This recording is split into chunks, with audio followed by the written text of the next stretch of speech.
Glória. A paz do Senhor, igreja. Quero aqui deixar logo lido o nosso texto. Amém? Livro de Salmos. O Salmo número 12. Nossa campanha ela está baseada apenas em um versículo, em um verso. Salmo 12. Salmos, livro de Salmos 12. Isso. Nossa campanha é baseada apenas em um verso, que é o 5, mas eu vou ler os 8. Amém? Livro de Salmos, o Salmo 12. E assim diz a palavra do Senhor: Socorro, Senhor, porque já não há homens piedosos. Desaparecem os fiéis entre os filhos dos homens. Falam com falsidade uns dos outros. Falam com lábios bajuladores e coração fingido. Corte o Senhor todos os lábios bajuladores e a língua que falsa soberbamente, pois dizem: com a língua prevalecemos, os lábios são nossos. Quem é o Senhor sobre nós? Por causa da opressão dos pobres e do gemido dos necessitados, eu me levantarei agora, diz o Senhor, e porei a salvo a quem por isso suspira. As palavras do Senhor são palavras puras. São palavras puras, prata refinada em cadinho de barro, depurada 7 vezes. Sim, Senhor, tu nos guardarás desta geração, nos livrarás para sempre. Por todos os lugares andam os perversos, quando entre os filhos dos homens a beleza é exaltada. Pode sentar, igreja.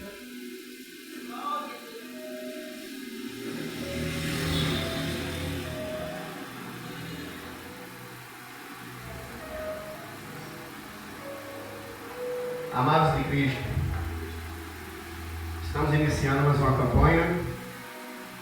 Foi feita a oração, pastor? Sim, pelo. O senhor quer?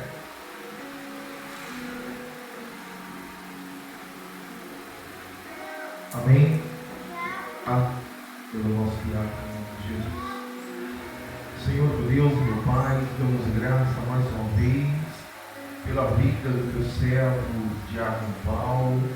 Deus, em nome de Jesus, que preparou uma palavra para trazer para o teu povo, se dedicou, estudou. Pai, em nome de Jesus, que o Senhor possa usá-lo, Senhor, conforme a tua vontade e o teu querer. Que essas palavras possam, Senhor, fluir como um rio dentro de cada um de nós. Pedimos, Senhor, usa ele como um canal de bênção nessa noite, em nome de Jesus. Glória a Deus, grato ao meu pastor.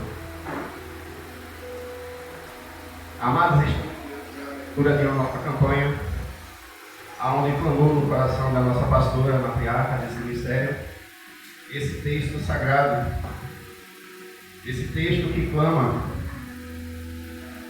sobre os oprimidos e os necessitados. Esse texto, que se a gente avaliar direitinho por si só, quando Deus se levanta, duas coisas acontecem. Quando Deus se levanta, a vitória do seu povo é certa. E quando Deus se levanta, quando ele resolve dizer: basta, é até aqui, a derrota do teu inimigo está decretada naquele momento. Então essa campanha está baseada nisso. Glória. Em um decreto de Deus. Diz aqui um decreto de Deus para a tua e para a minha vida. Um decreto ao qual Deus diz assim: basta, é chegada a hora, eu me levantarei. E assim diz esse versículo. E Deus diz: eu me levanto. Não é futuro, é presente. Ele está dizendo hoje e agora: eu me levanto. E quando Deus se levanta, duas coisas acontecem.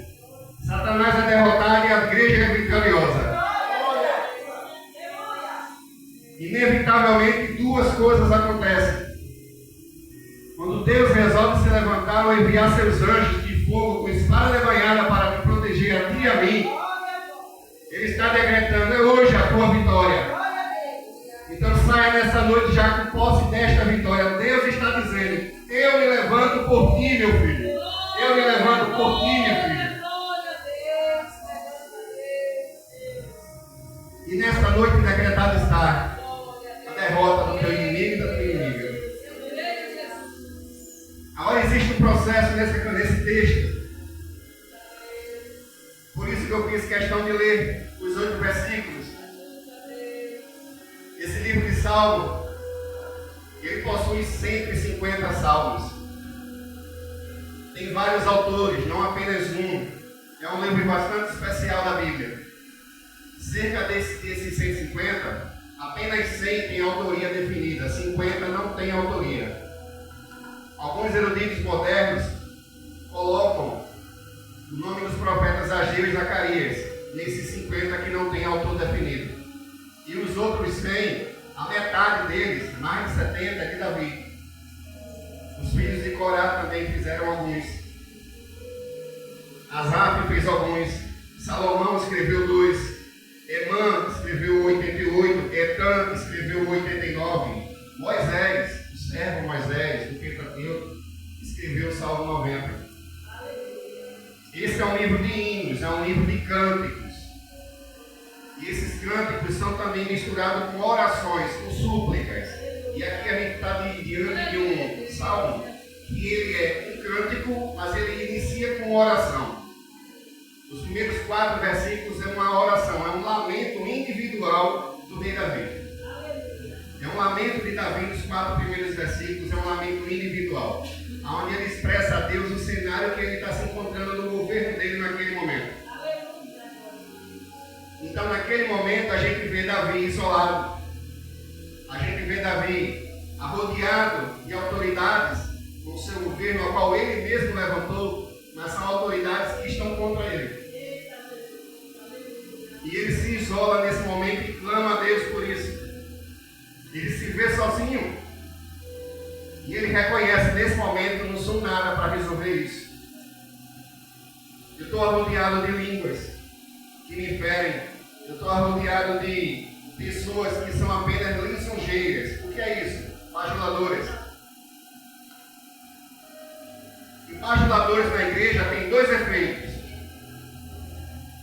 Um bajulador na igreja tem 2 efeitos. Quando ele está apagado, sem poder, ele te suja.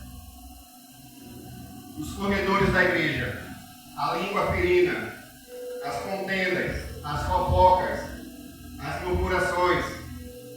Quando ele está com poder, ele passa um pouco disso. Ele não apenas te queima, ele te derruba. E é esse o cenário de Davi nesse momento. A Bíblia não relata, mas cremos nós como igreja, que o Espírito de Deus clamou no coração dele para ele entender o que estava acontecendo. Deu a ele visão espiritual necessária para que ali ele entendesse e buscasse realmente o seu Deus. Pois ele sabia que a solução não vinha dele. E esse cenário era de um governo corrupto. É o cenário de uma sociedade que aceita o governo corrupto, pior ainda. E esse clamor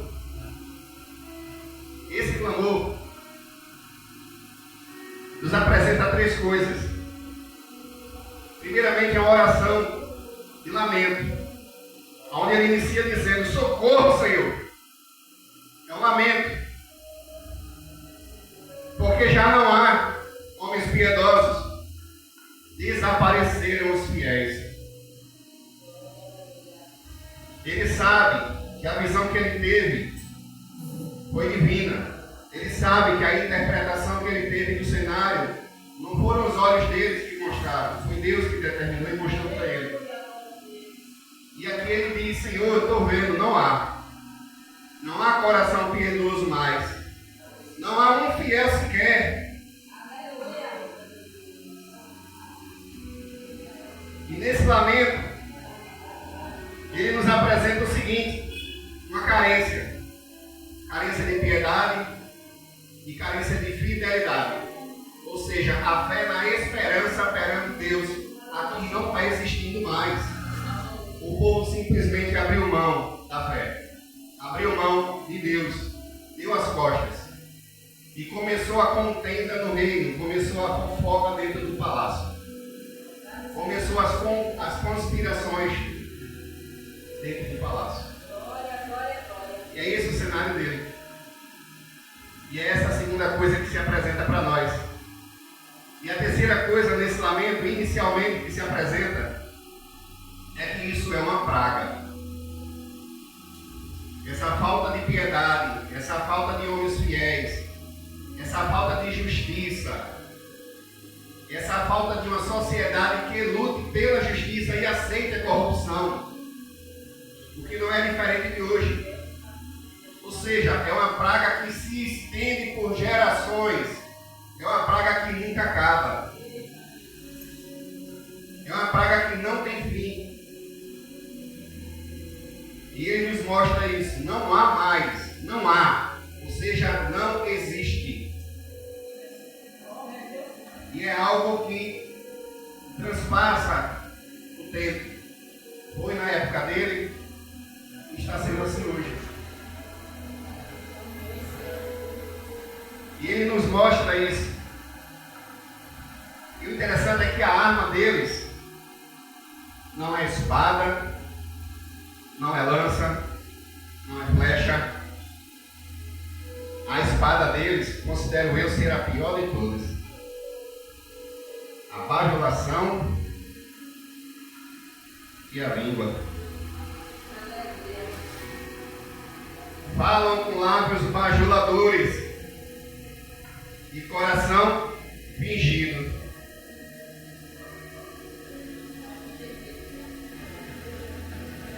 É algo terrível isso. Eu costumo dizer o seguinte: Cristo, quando fez a ceia, ele colocou Judas do lado dele. Ele não tirou Judas da mesa, não. Ele colocou o inimigo do lado dele. Pertinho. Pertinho. Primeiramente porque Cristo amou a todos. Ele não ia excluir.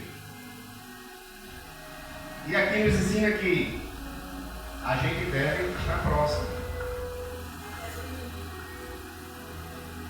Atento, vigiando, orando, não dando as costas e fechando os olhos.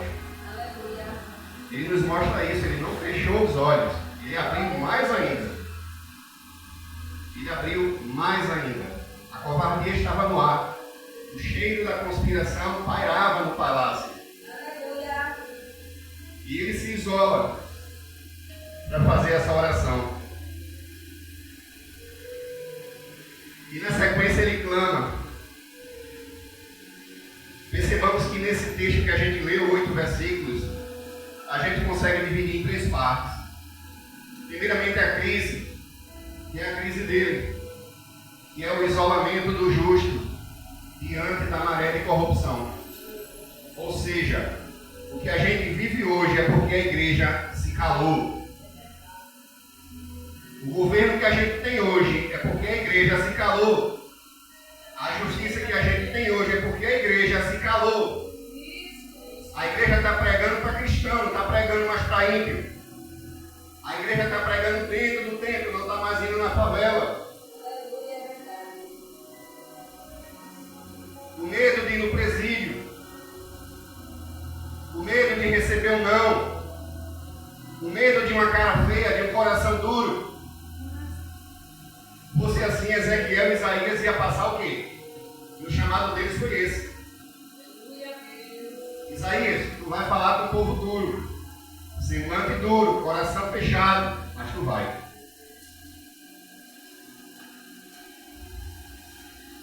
Nenhum profeta teve vida fácil. Nenhum apóstolo teve vida fácil. E vem à mente agora uma carta de Paulo aos Efésios, onde ele clama aos Efésios, no capítulo 3, com 2 orações, que vai do versículo 1 ao 14. Ele divide esses 14 versículos em 2 orações. Na A primeira, ele se apresenta diante de Deus e apresenta aquele povo. E clama por aquele povo que está sob orientações indevidas. E a partir do 14, ele começa a dizer ao povo: eu oro por vocês. Por vocês eu me imponho de joelho, porque eu sou o menor.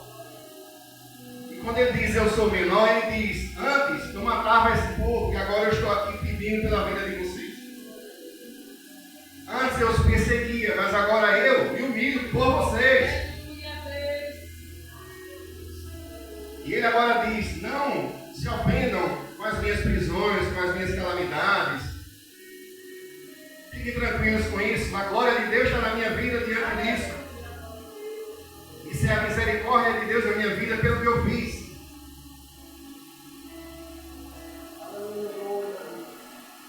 Então ele diz nesse momento: por vós e por esta causa eu me imponho de joelhos.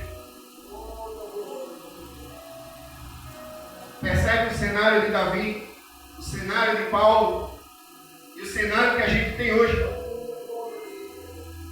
No início ele diz: não há mais piedade, não há mais homens fiéis, homens no sentido de seres humanos, toda a humanidade, não apenas o homem, mas toda a humanidade. Se a gente olhar para a história, de tempos em tempos, o povo de Deus se renova. Com Noé, no capítulo 6 de Gênesis, Deus a ver que o coração do homem era de todo impuro e toda maldade, ele resolve dar cabo daquela geração. Mas ele encontra só um, diante de toda uma geração, diante de toda uma população mundial, ele encontra Noé. Noé nessa época tinha 500 anos, quando Deus fala a Noé, e daí a ordem para que ele faça a arca. Mas ele apenas não fez a arca, ele fez a arca e pregou por 100 anos, num local que não tinha mar, que não tinha água, que não tinha nada que fosse a ver com o barco. Simplesmente fé. Fechou os olhos para o mundo e abriu os olhos para a fé. Olhou para dentro, do coração, para Deus. Ele não estava vislumbrando o que ele via, ele estava vislumbrando o que Deus falou. Só creia e faça. Muitas vezes a gente tem decepções de todos os lados, inclusive nossa própria família. Não chega apoio, a porta se fecha. Mas esse processo, Deus clama no coração e diz: faz parte, é necessário, para que eu faça em ti um novo coração, para que você venha ter força para enfrentar o que eu vou botar na tua mão. Faz parte. Aguenta só mais um pouco.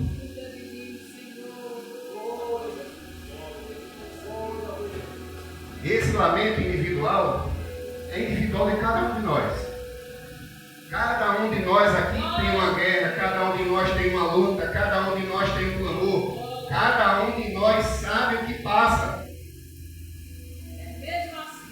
A igreja não sabe a vida de ninguém, mas Deus sabe o coração e a vida de cada um que aqui está. E este cenário que Davi, apesar de ser rei, e de toda a riqueza, de ter o palácio, de ter seus exércitos, ele não foi permitido a ele não passar por um processo, mesmo com todo o luxo, com toda a riqueza, com toda a pompa do palácio, sendo mandante de todo o reino, ele não passou pela exclusividade de não ter o direito de passar fora do processo. Ele passou pelo processo também. E a história prova isso. Samuel recebeu a ordem de ir à casa de Jessé, ungido com azeite.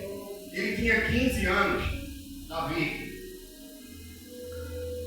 E chegando lá, o interessante é que Samuel vendo os filhos, ao ver o primeiro ele já disse: certamente é este, ou seja, os olhos do homem. Mas Deus quer o coração. Passou os 7, e o que Deus dizia: Samuel, Samuel. Falta um. Te mandei ungir, não te mandei escolher. Te mandei cumprir uma ordem, não te mandei perguntar como. Só cumpre. Só obedece. Só se mantém na fé. Só se mantém na posição. E o resto é com Deus. Se Ele dá ordem, Ele se garante. Se Ele se levanta, Ele é responsável pela tua vitória e pela derrota do teu inimigo. Deus é o Deus que te liberta do mundo, te livra das armadilhas depois que te liberta e continua lutando por ti, te protegendo. Liberta, livra e protege. Nem eu nem você estamos só. Noé sabia que não estava só. Paulo sabia que nas suas cadeias não estava só. E Davi sabia também que não estava só. Existia um Deus, Santo Deus de Israel.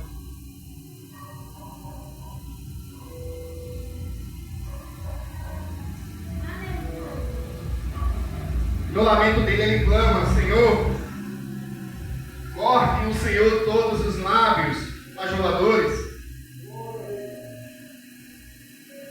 A língua que fala soberbamente, pois dizem, com a língua prevalecemos, os lábios são nossos. Quem é o Senhor sobre nós? Nesse verso 4, 3 grandes mentiras, ou 3 ilusões do ímpio.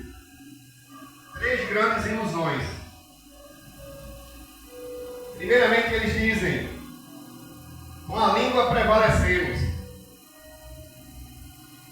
Primeira ilusão, primeira mentira. Muitas vezes nos é permitido assistir à prosperidade do ímpio. Muitas vezes Deus permite que a gente testemunhe o enriquecimento do ímpio, o crescimento dele, testando nossa fé. E nesse crescimento existe uma coisa chamada tempo. É algo que demora muito. Deus faz a gente chegar no limite do tempo e do processo, assistindo a prosperidade e o crescimento do ímpio. Enquanto o ímpio está achando que está prevalecendo, é Deus permitindo para tratar com o seu povo. Enquanto o ímpio no mundo está achando que está podendo, é Deus permitindo para que o seu povo se permaneça firme, se permaneça fiel e não venha abrir mão da sua fé e do seu Deus. E Deus quer ver quem vai chegar no fim, piedoso e fiel. Como disse Davi aqui, não há mais. Como Noé vivenciou na época dele, não havia mais. E no mundo de hoje, será que há?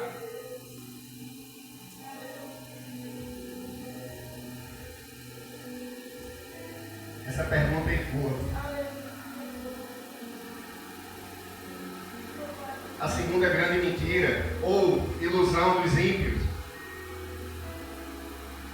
Os lábios são nossos. Se eu minto, eu sirvo ao pai da mentira. E quem é o pai da mentira? Os lábios são de quem, então? Quem é que está sendo usado? Eles estão tendo domínio sobre seus lábios e suas bocas e o que falam? Ou estão sendo instrumentos de Satanás? Uma grande ilusão dos ímpios e uma grande mentira que eles próprios acreditam do pai da mentira. E a terceira grande ilusão é onde vem o coração deles que se incha. Quem é o Senhor sobre nós? Vemos aqui. Vê a ousadia. Com a língua prevalecemos. Somos fortes. Não precisamos de Deus. Somos autossuficientes. Temos 2 braços, 2 pernas, somos inteligentes, temos capacidade, prosperamos, enriquecemos. É Deus permitindo para que o povo dele veja e continue na fé.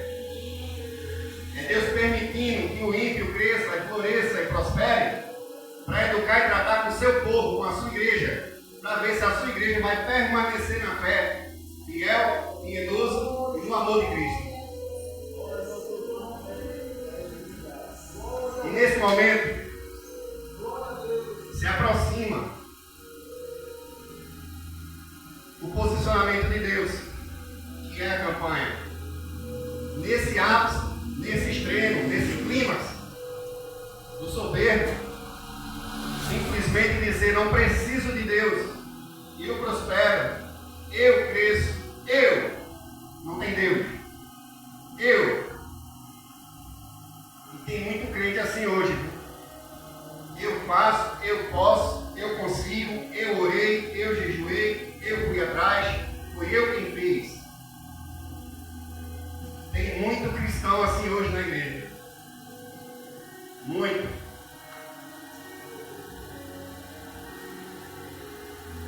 E nesse momento, eu quero dizer à igreja o seguinte: quando eles dizem quem é o Senhor sobre nós, eles estão aqui cegos de que neste momento eles estão sendo mestres de Satanás. Eles têm um mestre, todos temos um mestre. A Bíblia diz: ou você serve a Deus ou serve ao diabo. Neste momento, a terceira mentira é escancarada. Quem é Deus sobre nós? Quem é Deus sobre nós? Porque sobre eles é o diabo. Nosso mestre, Deus. O mestre deles, o diabo. O pai da mentira, o pai da soberba, o ladrão, o destruidor. E por que isso acontece?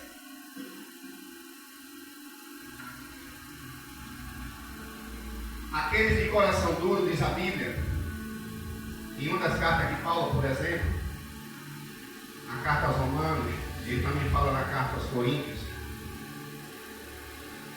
que Deus os entrega às suas próprias paixões. Aqueles de coração duro, que já está cicatrizado na maldade, que já não sente mais piedade, nem por eles mesmos, é só o amor ao dinheiro, Deus já os entregou às suas paixões infames, carnais, financeiras, ao seu egocentrismo. Eles podem tudo. Na mente deles, Deus nem existe. Ou se existe, é apenas um símbolo. A cruz é só um símbolo. Ela está lá, mas não tem efeito nenhum. Realmente não tem não. Na vida deles é condenação. Na vida deles realmente não tem, é condenação. Porque não há arrependimento. E nesse momento, a crise que passa pela vida de Davi faz ele chegar ao isolamento. E ele busca uma fuga, que a gente viu no lamento. Depois ele entende o poder destrutivo do inimigo dele, nos versículos 2 e 3, que é o poder da língua. E é esse mesmo poder que a gente enfrenta hoje em dia. A gente às vezes se sente de mãos atadas. A gente olha para as coisas, para as situações e diz: meu Deus, o que é que eu vou falar ou fazer? Não há o que fazer nem o que falar. E a soberba humana, essa arrogância de quem usa palavras para dominar e para desfilar a autoridade em cima de outras pessoas, de outras vidas. Eu torno a dizer, tem muita igreja assim, tem muito cristão assim também. Não é só ímpio não. Tem muita igreja que precisa se converter de novo. E a partir do 5 veio o posicionamento da campanha, onde Deus diz: por causa da opressão dos pobres e do gemido dos necessitados, eu me levantarei agora, diz o Senhor. E ele dá uma sentença: e porei a salvo a quem isso suspira. Porei a salvo a quem isso suspira, ou seja, ele vai pôr a salvo e se levantar por aquele que clama e se mantém na posição, que ainda roga pelo nome dele e que sabe que ele é Deus de vitória. no seu coração, em vez da certeza, tem medo, a fé falhou. Aí é só misericórdia. Na parte dele, que é mistério dele, a gente nem sabe o que acontece. A Bíblia nem relata. E nesse momento a gente vê o seguinte: entre os versículos 4 e 5, no 4 é uma coisa interessante, a gente vê a voz dos homens. Quando eles dizem: quem é Deus sobre nós? E no 5 Deus responde: eu me levantarei agora, diz o Senhor. No 4 ele é desafiado. No 5 ele responde: eu sou o Senhor. Eu me levantarei agora.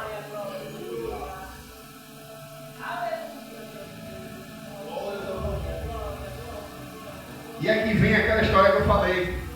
Deus deixa que a gente assista a prosperidade do ímpio, para que ele momentaneamente tenha certeza do nosso coração diante dele.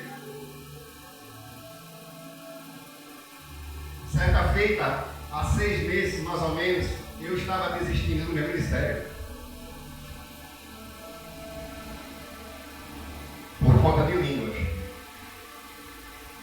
Por conta de calúnias. Aí Deus usa uma missionária para dizer: homem, a tua ordem não foi para tua esposa, foi para tu. A tua ordem não foi para teu filho, foi para tu. Não tem apoio da família? Não tem importância. A ordem é tua, não é deles. Caminha. Eu sou teu Deus, fui eu que te dei a ordem. A ordem é tua, não é da tua mulher, não é dos teus filhos. É tua. Ache ruim quem achar. É eu e tu.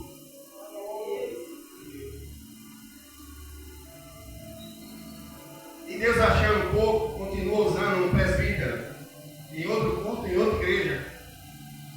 No meio da palavra ele para, olha para mim e diz: homem, esse é o alvo de Deus para ti. Posso falar? Pode. Aonde eu te botei para ser luz, se não suportaram a luz que é minha na tua vida e virou pedra, arranca a pedra e anda. Arranca a pedra e anda. Porque eu sou contigo. O ministério não é teu, é meu. Eu te coloquei para executar. E a gente acha que o ministério é da gente. Não. O ministério é de Deus. O propósito é de Deus. Ele só coloca a gente para executar aquilo que Ele nos protege, aquilo que Ele nos capacita, aquilo que Ele nos ordena. E ainda dá direção. A gente não tem nada. Nem o ministério é da gente. E hoje tem gente brigando por cadeira e por ministério. Nem o ministério é da gente. Eu te chamei para cumprir o meu ministério, então vai e segue a minha ordem, o meu propósito. Porque a igreja não é da gente, a criação não é da gente, nem a gente é da gente mesmo.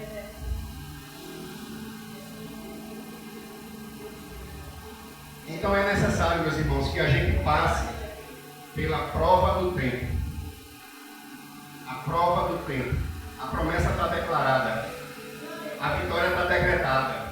Deus está gritando e clamando no meio do teu coração nessa noite. Eu me levantarei agora. E quando eu me levanto, quando Deus se levanta, 2 coisas ocorrem. Eu já falei. Satanás cai e a igreja vence. O teu inimigo é destruído e a tua vitória chega. Aquele muro que estava derrubado, ele é reconstruído. Aquela família que estava destruída, ela é restaurada. Aquele filho que estava dependente do vício, ele é liberto. Aquele marido que não quer saber da tua família, ele se volta para a família com amor perante Deus.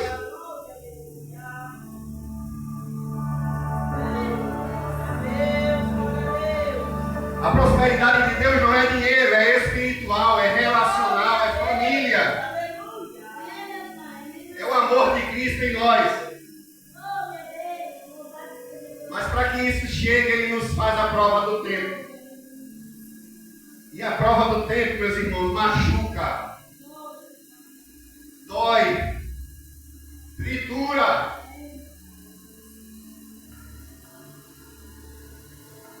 Imagine o oleiro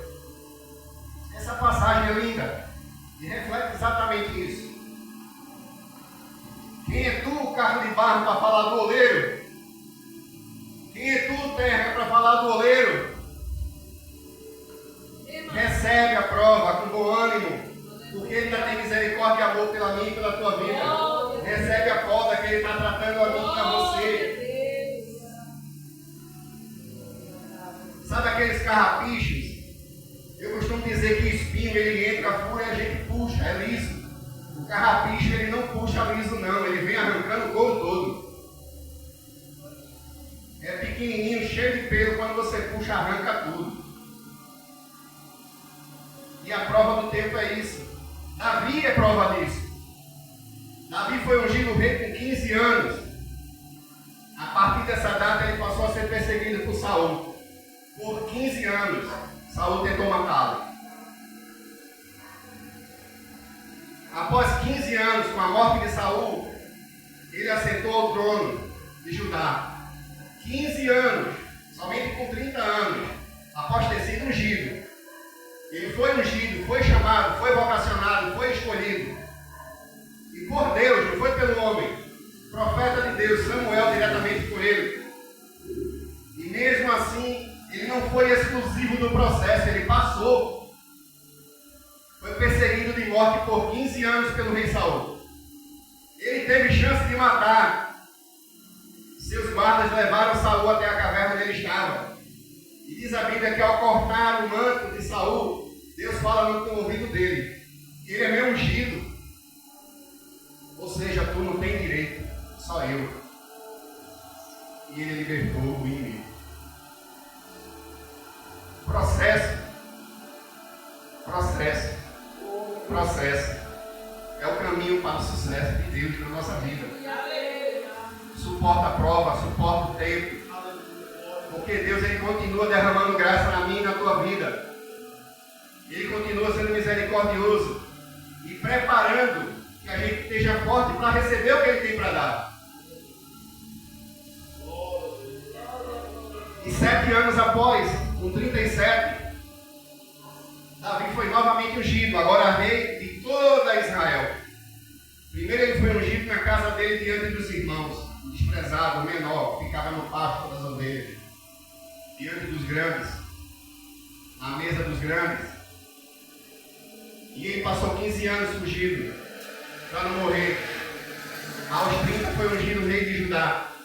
A partir dali ele começa a guerrear. São 7 anos. Ele tem a chance de matar seu inimigo. E Deus diz: não, ele também é meu ungido. É aquela história: quem é tu? Caco de barro.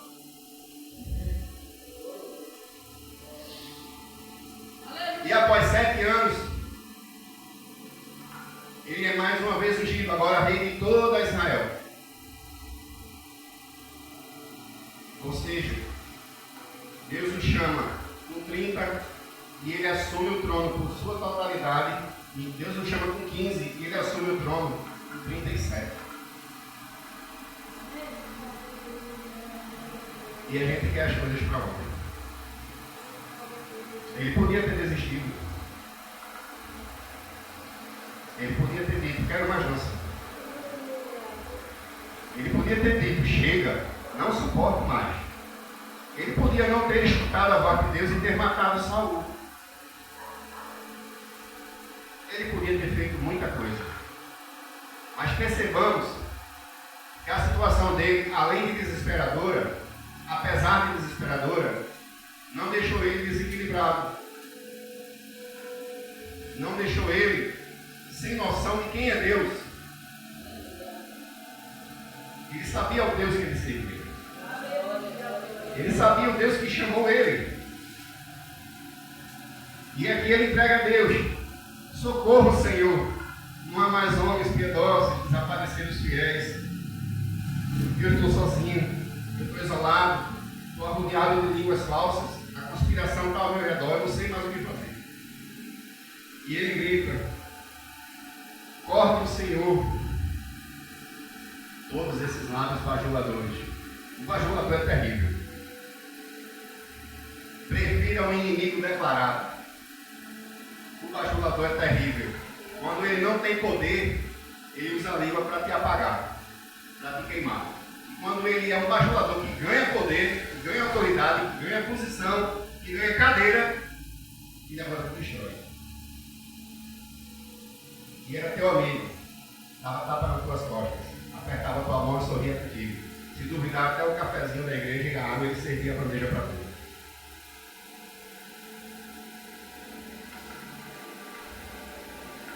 Percebam que esse texto não está falando só do ímpio, está falando da igreja. Ele está falando de quem está com ele no palácio. Ele não está falando do povo que está na rua, ele está falando de quem está com ele no palácio. A língua que fere ele não é o inimigo dele que está fora, é o que está dentro com ele. São os companheiros de governo. E suas famílias também.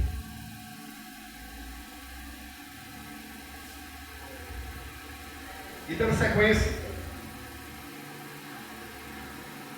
no 6, a palavra do Senhor são palavras puras. Ele agora começa a exaltar a Deus. E lembra de Cantares, capítulo 5, onde a esposa começa a declarar quem é o seu esposo. A amada, a igreja fala do amado, que é Deus, que é Jesus, Cristo. E ela diz, ele é alvo, ele é puro.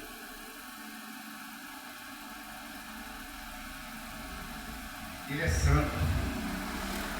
Ele é eterno. Ele é Deus. Onipotente, onisciente. Ele é Deus. O Todo-Poderoso. Deus de Israel. Ele faz uma comparação superlativa. É puro como prata refinada, de cadinho de barro, depurado 7 vezes. O número 7 não é misticismo. O número 7 representa a plenitude. A máxima da pureza, a máxima da perfeição, a máxima da plenitude. Por isso 7. E no fim ele diz, sim, Senhor, Tu nos guardarás desta geração, nos livrarás para sempre. Por todos os lugares andam os perversos, quando entre os filhos dos homens a beleza é exaltada. Ele aqui está declarando a Deus o seguinte: Senhor, Tu é aquele que nos guardas, Tu é aquele que nos refugiamos, e Tu é aquele que vai nos livrar de toda essa geração. Ou seja, ele continua afirmando que é uma praga, e nunca acaba, e só Deus para terminar. E como ele diz, nos livrarás para sempre, ele sabe que é uma praga. E por todos os lugares, espalhado. Não tem mais domínio. Não tem mais solução humanamente falando. Não há mais coração piedoso. Ele começou dizendo isso. O povo está entregue. O povo não quer mais. O povo está igual à época de Noé. Mal de todo o coração. O povo está feito à época de Juízes, mas a última frase do livro de Juízes. E assim o povo fazia conforme era reto o seu coração. Não existia mais o coração de Deus naquele povo no livro de Juízes. A última frase daquele livro. E o povo fazia conforme o que queria, conforme era reto o seu coração. E aqui ele coloca nas mãos de Deus. Ele entrega e ele confia e ele suplanta a Deus. E ele se joga na dependência total. Mas antes de se jogar na dependência total, Deus responde a ele. E é essa resposta que eu quero terminar com a igreja. Se ponha nos pés de Deus. Se joga nos pés de Deus. Não desista de Deus, porque Deus não desistiu de você. Porque nesse texto Deus dá um decreto.